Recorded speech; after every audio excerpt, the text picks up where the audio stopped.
Okay, so our next speaker is going to be Miss Alexis Lamb, and I'm so excited to have her here, as I'm excited to have Shivu, and I'm excited to have Ashley. It's gonna be great. Take it away. Awesome. Well, first of all, thank you so much to Jackie Krause and to your chapter of Tau Beta Sigma for hosting this event. I've been looking forward to it for a long time and am honored to be presenting alongside such amazing women. So I'm going to go ahead and get started. I wanted to mostly focus today on challenging your creativity, your perceptions of creativity, and specifically for me, how my perception of creativity has evolved through my experiences and challenging what it means to have a label like the word composer attached to you. Learning for me that that's not just a label that's reserved for dead white men, as seems like the usual in our world. So um, I wanted to start just by presenting a little bit of my music here, just a short excerpt of a piece that I wrote last year for the Albany Symphony's New Music Ensemble Dogs of Desire. And just to give you an idea of sort of the work that I've been doing at this time. And then I can dive into the rest. I wish, oh, I wish, oh, I wish I could look through those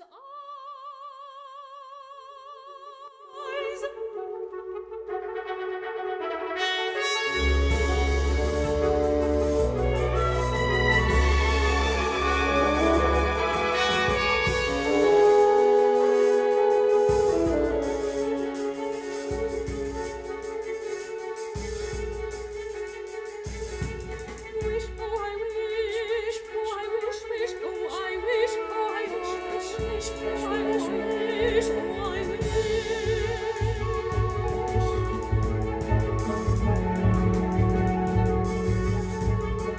I wish, I wish, wish, I wish, I wish, wish, oh, I wish, oh, I wish, wish, wish, wish, oh, I wish, oh, I wish, oh, I wish, oh, I wish, oh, I wish, wish, wish, wish, wish, wish, wish, I could look through those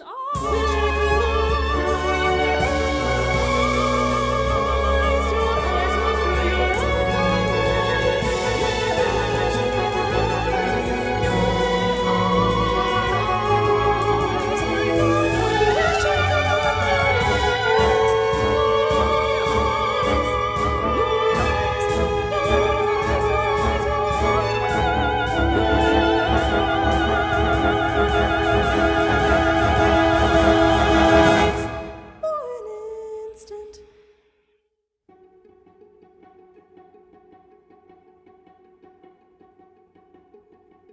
I wish, I wish, I wish, I wish, I wish, I wish, I wish, oh, I wish, I wish, oh, I wish, I wish, I wish, I wish, oh, I wish, I wish, I wish, I wish, I want you to teach me. I want, oh, I want, I want, oh, I want you to teach me. Oh, I want, I want, oh, I want you to teach me.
All right. Sorry to leave it at a cliffhanger there. I just wanted to make sure that we had enough time to go through everything. So that sort of just gives you an idea of the music that I've been exploring, the sounds that I've been exploring, and how I have been working through my creativity over the last year, specifically through the pandemic times. That was a really important piece for me at that time. So I wanted to start just by giving a little bit of background about myself and how I went from being this kid that you see here in the photos to doing what I am doing now. So I have been obsessed with being a musician, being a rock star for the longest time. Since I was, 5 years old, I asked Santa for my first guitar. And this was my first guitar here in the top that I got from Santa. And I wanted to be Elvis Presley, if I'm being totally honest. I thought he was just the coolest person. And I was really into his music. And then I learned that he wasn't writing his own music, and I thought that he was a phony, and I moved on. So I moved on to the Beatles instead. And from there, I just sort of continued to develop this world where I was just going to grow up and be a rock star. So what I found over the last, couple of years as I've moved and started, collecting, going through childhood memories and things is all of these different journals or just pieces of paper that have really silly things on them. Like, I thought this was my musical diet. And if I did all of these 4 things here, then my dessert would be songs and fans. Or that I would be coming up with some guitar lick just when I was practicing. And I wasn't really keen on reading music that much at the time. So I wrote out my own tablature ideas here. I have oodles and oodles of pages of lyrics that I thought were interesting, but just didn't have a place for them just yet. Chord progressions, things like that. And of course, I thought that this was really funny that I found my first award for winning a composition when I was in 4th grade. So it was a song that I wrote called Marshmallow S'mores. It was my personal hit at that time. And I didn't realize that all of this was going down the same path that I would be doing right now. I just didn't call it composing. I didn't call it singer-songwriter. I didn't call it anything. I was just playing my guitar and exploring things and seeing what came next. When I was in high school, I was in a rock band. I started in 8th grade for 5 years. We played a lot of covers, and I was also trying to write songs throughout this whole process. But the biggest thing that I was realizing was that even though I had pages and pages of this material, I never shared it with anybody. I was too afraid to release that vulnerability and give myself to other people in that way. And so when I finally got the courage to present some of these songs to my band, we ended up only playing 1 song because that was the only one that I really felt comfortable with at that time. And so a lot of these pieces just never came to fruition because I wasn't feeling the confidence that I needed in order to, share with people who I cared about, who I was already comfortable with. I just wasn't at that level yet.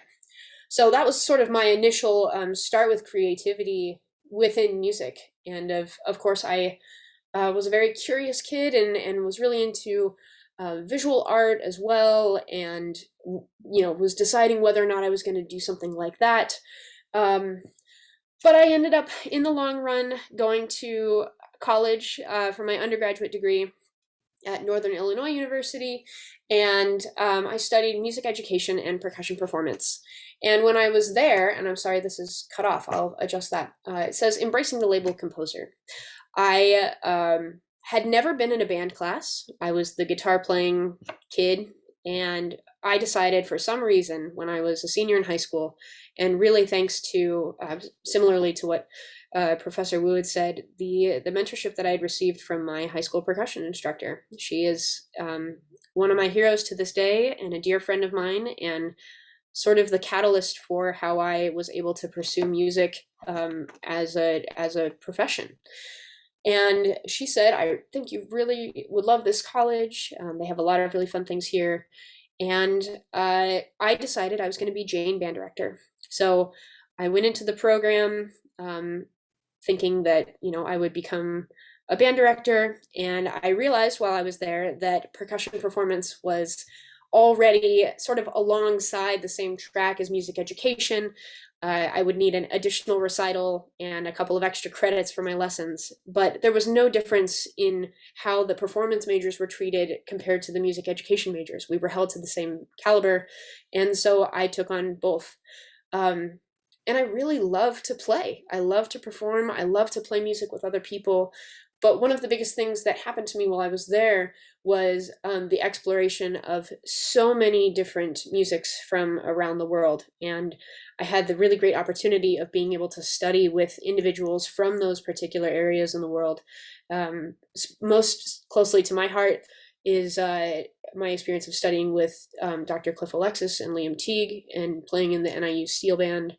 But also studying with Professor Ruiqing Wang and learning how to play Yanqing in the Chinese music ensemble, playing Rick in the Middle Eastern music ensemble that was led by two individuals from Syria. Numerous experiences like that really opened my eyes and my ears. But one of them sort of fell into my lap, and it was with this instrument, which is the Afro-Brazilian berimbau, and my experience of working on an honors project with this individual. His name is Greg Beyer. He's the percussion professor at NIU. And for 5 semesters, he and I basically endeavored to create new music for this instrument. And at the time, my only other creative experience outside of songwriting that nobody saw was another individual in the percussion studio with me at the time called himself a composer, embraced the word composer, and asked other students in the studio to write music for each other. And we called it the Percussion by Percussion Concert. So I wrote a quintet for multiple percussion where I actually transcribed the rhythms from a water fountain that's really important to me and my family. And after that point, Greg approached me and asked if I would be willing to help him in this part research, part artistry project with the berimbau. And again, I felt that same hesitation, the same vulnerability every time that I wanted to bring something new to the table, which I knew that I had to. I would become this very sheepish individual, no pun intended. I felt very sort of closed off, and I wasn't totally willing to trust the other people, even though I would trust them with anything else. So it wasn't really until we were done with this first part of the project and we created this first album here, Mea Mea, that I really started to embrace the word composer and realized that there were, in my case, there was more than one way to create music, and that word for me wasn't just reserved for people who I had no connection to. I didn't grow up listening to classical music. I was the kid that still wanted to be the rock star and didn't realize that there were other outlets for me to explore my creativity using instruments that were also really exciting to me. And, after, again, countless hours of research and traveling to Brazil and studying with these musicians and these master capoeira teachers and, really embodying this experience as much as possible, I felt more comfortable with calling myself a composer. So here is a minute and a half or so excerpt of sort of the end of this series of 12 pieces here from Mea Mea. This is my sextet.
And that video also features Towson alumni Kyle Flens playing in the ensemble as well. So again, challenging the perception that it was okay to explore my creativity through these other mediums that, maybe I hadn't known about them before, but that doesn't mean that they weren't available to me when it felt like the opportunity arose. So the next phase after after working at NIU and completing my 2 degrees there is that I did fulfill my prophecy of becoming Jane band director, and I taught middle and high school band in a very small rural school district in Illinois for a couple of years. And I absolutely loved it. I loved the kids. I loved the feeling of fulfillment that it gave me. And at the same time, I felt an imbalance of my hobbies at play. I wanted to find some sort of more balanced trifecta of teaching and performing and composing. And the scales were tilting so much towards the teaching aspect, especially during marching band season and pep band season and all of those fun activities that you get to experience when you're teaching high school. I really wanted to take back some of that time for myself and continue to explore these different outlets of creativity. And so I decided that I would attempt to apply to graduate school for a composition degree without having any formal background in composition. I took some secondary composition lessons during undergrad, but this was really my first, big step, accepting that and sort of giving that out to the world. And I was extremely fortunate to be accepted into the Yale School of Music, where I did my master's degree for a couple of years. And again, along this creative process, I had this notion in my mind that Yale would come with its own series of, what do I want to say, guidelines for the music that you should be writing, as opposed to the music that I necessarily felt writing at the time. And the biggest impact that I had when I was at Yale was realizing how much I enjoyed using my voice in performance. And what I didn't know until after my high school band recorded one time is that I don't have the best singing voice. I wanted to. I wanted to be that, rock star, and then I wanted to be the band director. But what I realized is that I love, speaking percussion pieces. I love, a to the earth performance, or I've done a couple of pieces of my own writing for percussion and speaking, and I have a solo project now that I'm working on with percussion and speaking. And I love being able to use my voice. But again, until I really reached the end of my undergraduate degree and started to experience that series of repertoire, I had no idea that it was okay for somebody to use their voice without putting some sort of melody underneath it. And at the same time, I also at Yale started working in a department called the Oral History of American Music, which is a series. It's a project through the library that archives thousands of interviews that are conducted with composers, with conductors, with performers, with artistic directors, project designers, things like that, people who are in the music industry. And I was fascinated by hearing these primary source interviews, hearing the people who experienced it tell the stories of what they experienced. And I realized that I could also integrate those mediums into music as well. And so most recently for me, I've been playing around with interviews and integrating those in a storytelling manner, excerpting them sort of like a podcast, if you will, but putting it in the context of some other musical medium that's going on. So it turns into this cross-disciplinary exploration of what it means to include text, what it means to, again, take the inflections and the implications and the actual voice of the people who experience the stories and experience them with you. So here is the result of one of those pieces that I composed. This is not the primary source one. This is stories from my own childhood. And again, getting better at accepting the vulnerability and the discomfort that comes with sharing that part of yourself with other people, and realizing that a lot of times you'll find a bunch of people who just want to listen and learn. So here's an excerpt from Familiar.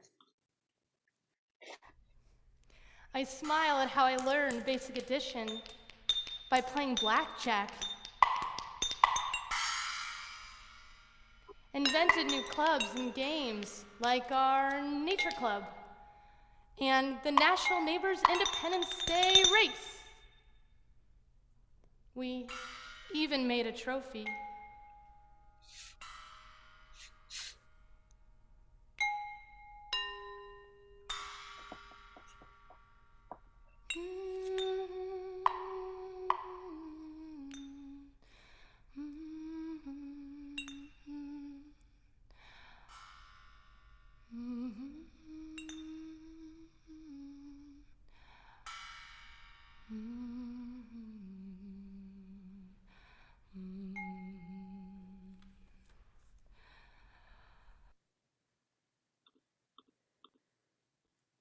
So finally moving on to something else that's a little bit different, but again, along the lines of, feeling like I'm not settling with one particular style or one particular method of exploration.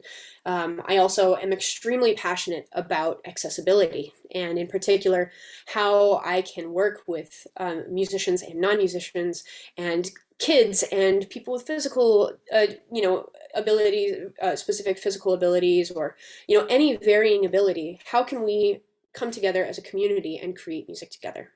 And particularly through two big inspirations of mine, Pauline Oliveros and Wadada Leo Smith, I've really started to explore the visual medium of this ongoing lab experiment where instead of having it with a bunch of controls and only one variable, I can determine how many controls and how many variables I want at play.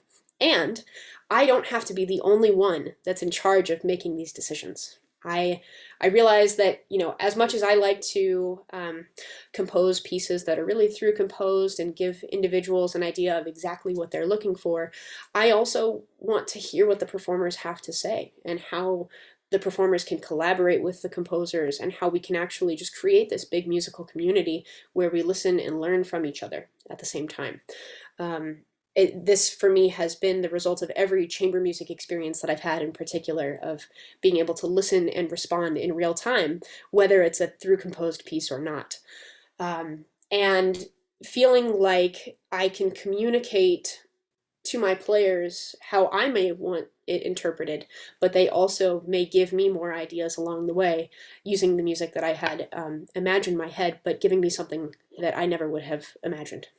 So here is a brief excerpt from one of these pieces here. This is a piece from a longer series called the Tapestry series. And I'm just going to play the first minute, which this here is the score on the left side. And the first minute is up to this first dash mark here. So you can try and see if you can follow along with who is playing which part in the score. And at the end too, I would also like to say that I have all of these scores and references available.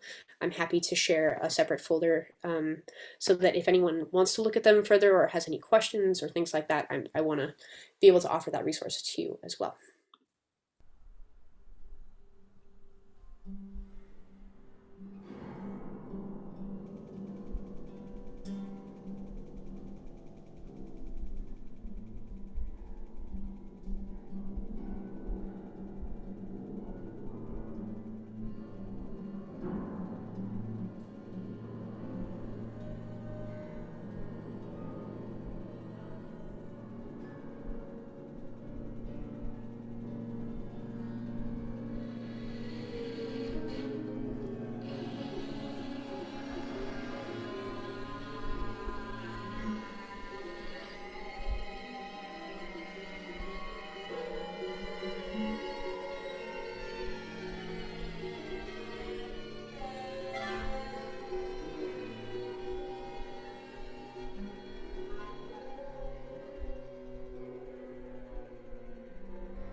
So again, as much as I appreciate composers like Helmut Lachenmann, for example, who can notate every single one of those ideas exactly the way that he imagined it, I I find that this is equally as exciting to me and equally engages my curiosity to discover more of these ideas.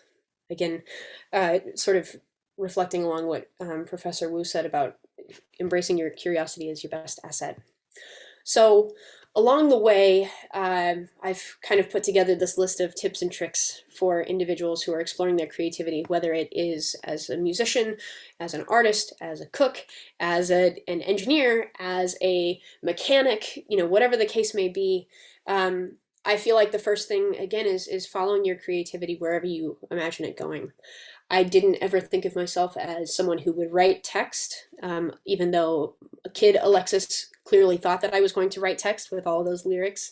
I just never really trusted myself with it until somebody asked me to write it. And then I said, okay, well, I guess I have to trust myself now. And I realized I enjoy it a lot. I enjoy visual art. I enjoy sculpting. I love baking bread.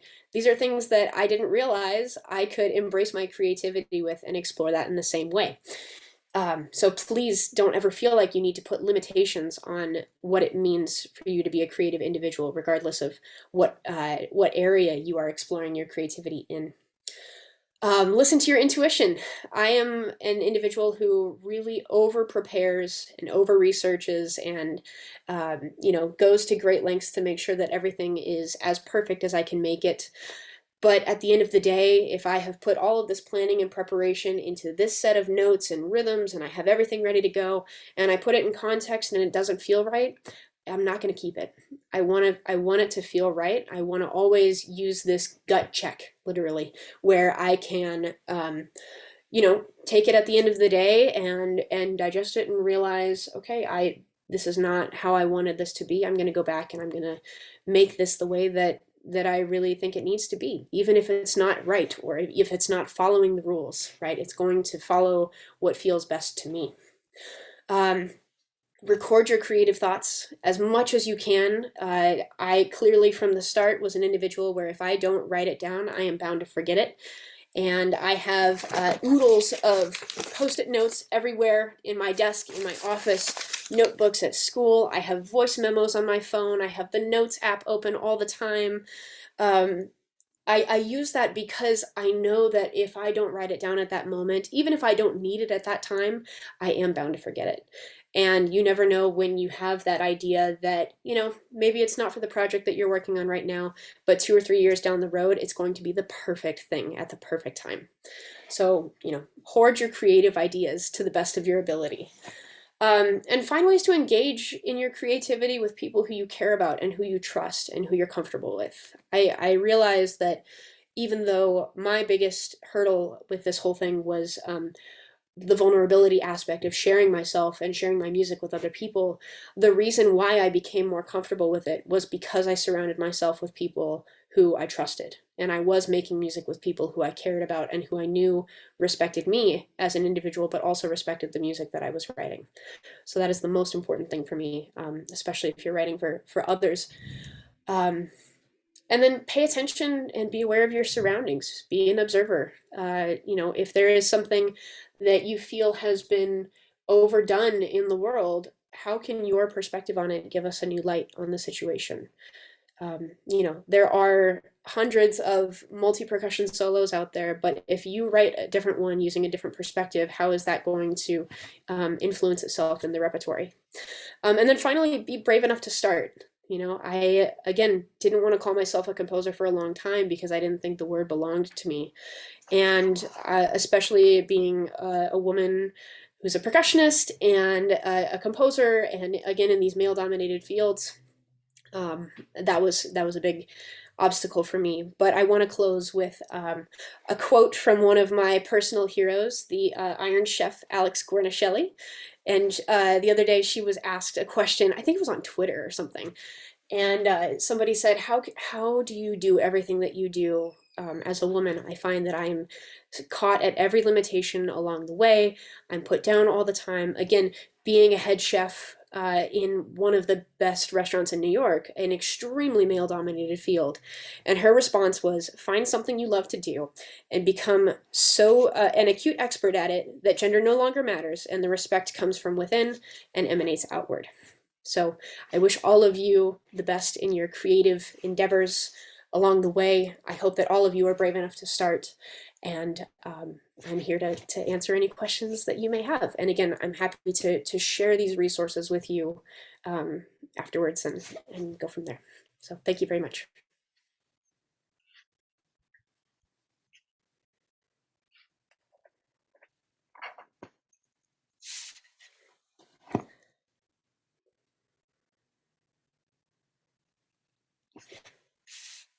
And again, feel free to just go with Um, questions if you have them. yeah, I was wondering if you ever like go back to your old sketches and tabs and all that and just like you're like, okay, cool, I'm gonna do this now. Like keep building onto it. Absolutely. Yeah. Most recently, I have a binder now of all of my sketches. And sometimes if I'm practicing, a lot of my, well, I shouldn't say a lot of it, but when I am able to practice, I always make time for improvisation within my practicing as well. So I may be practicing a certain a certain scale or phrasing or an excerpt in a piece or something like that, and I let myself explore past whatever that is. And if there's something along the way that comes up, I'll write it down. So there's a lot of sort of nomadic ideas that are sitting in that binder or sitting in numerous notebooks and one of these days they may or may not come to fruition in a piece, and if they do, then that's great, and if they don't, then maybe that piece hasn't come up yet for its opportunity. So yeah, thank you. Thank you.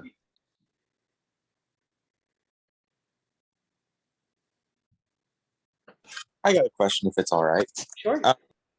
So, as someone who also has a liking for composition and someone who also is interested in Northern Illinois with Greg Beyer, did you ever feel while you were at there that your time composing was eating up your time to do other things, or how did you kind of find a way to balance that instead of, like, personally speaking, I definitely get into kind of moments where I do nothing but compose for like 2 weeks, and it kind of kicks me in the butt in the end. But how do you balance that?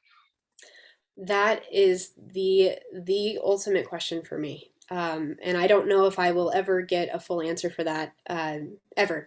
But like I said before, I am aspiring to balance not only my career trifecta, as I call it, the teaching, performing, composing, but also the personal from the professional. And fortunately for me, I have an extremely supportive wife and family and support system that really helps me along the way. But in terms of balancing the composing and performing and practicing and things like that, I kept myself more than busy while I was at NIU in particular, and I found that there was a lot of cross-disciplinary work between the composing and the percussing for me at that time. And if I, one of the other professors on faculty there is Ben Walland, who is also a prolific composer in his own right. And I would have equally engaging conversations with him about percussion and composition and teaching and running your private studio and all of the life lessons that you maybe aren't thinking about until you get into the real world. But at the end of the day, I think it was for me doing a lot of scheduling and a lot of sort of micro prioritizing with my schedule at that time, saying, okay, I have a concert this week. I need to make sure that I'm dedicating specific time to prepare for that concert. However, I have a composition due in 3 weeks. So as soon as I'm done with that, how can I reframe the priority to composition and still keep the practicing where it needs to be so that it doesn't lose its flair as well. So it's a constant balancing act for me. And again, I don't know if I'll ever get to a point where I feel totally confident in how I balance those, but I promise you I'm striving for it. Yeah, thank you.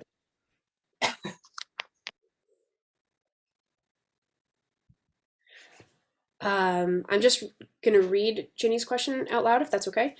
It seems that you've had so many interests surrounding music, which is a problem I'm dealing with right now as I just graduated. Is there something that helped you choose what path felt right to you? I want to teach in public school, but I also want to perform in theater just as much. Awesome. Thank you, Ginny, for your question. Yes, I love doing things outside of music as well. My favorite thing in the whole world to do outside of music is fishing.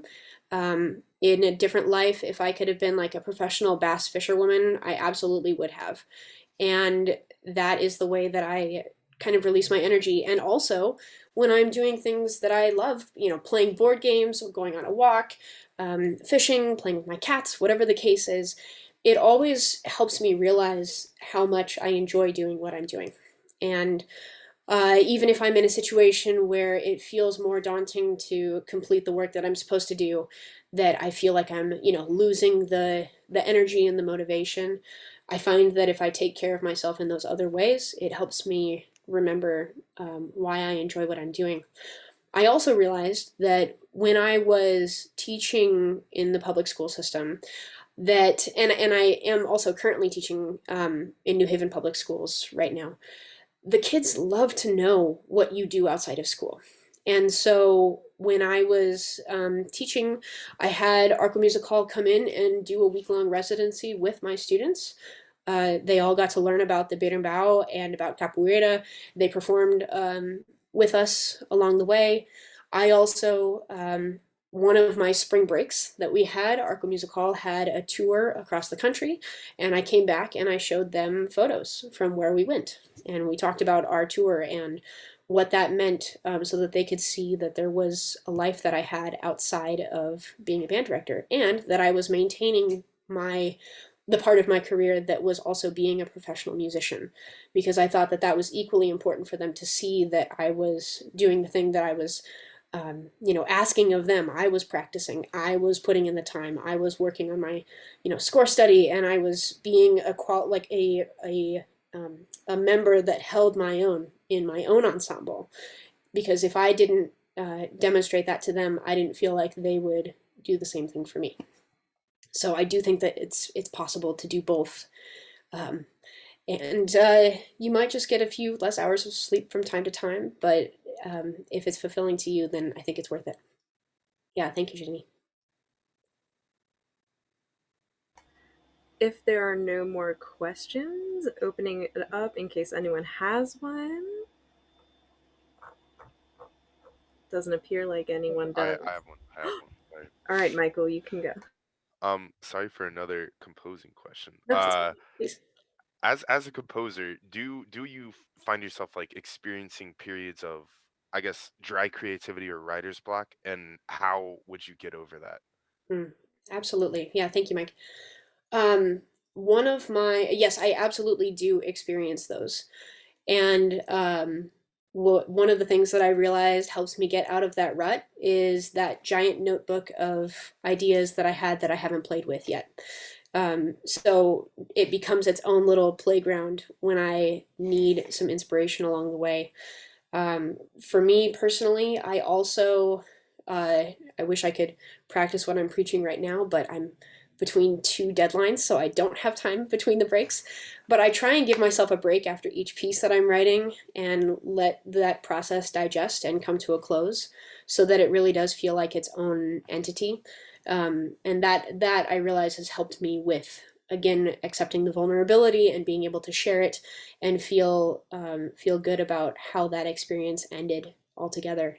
Like I said, I have an orchestra piece due this week, and then a string quartet due a week and a half after that. So I am not doing that at the moment, but when I have the luxury, that's how I take care of myself. I also am heavily into meditation, and so I realize that if I don't do, or whatever, for me personally, it's things like meditation or going for a walk, but I find that, again, the self-care is equally as important for any activity that you want to do. So please make sure that you're taking time to enjoy something else. And again, a lot of times the simplest observation can be that spark that ignites a new creative idea along the way. So thank you. Thank you. Yes. Yeah. All right, and if there's no more questions, I would just like to congratulate you, Miss Lamb, on being accepted for your DMA at University of Thank you. Michigan. I appreciate that. Yeah, Yeah. thank you. So we're all very proud of you. Thank you for speaking, and I'm going to stop the recording and then start it again in preparation for Ashley.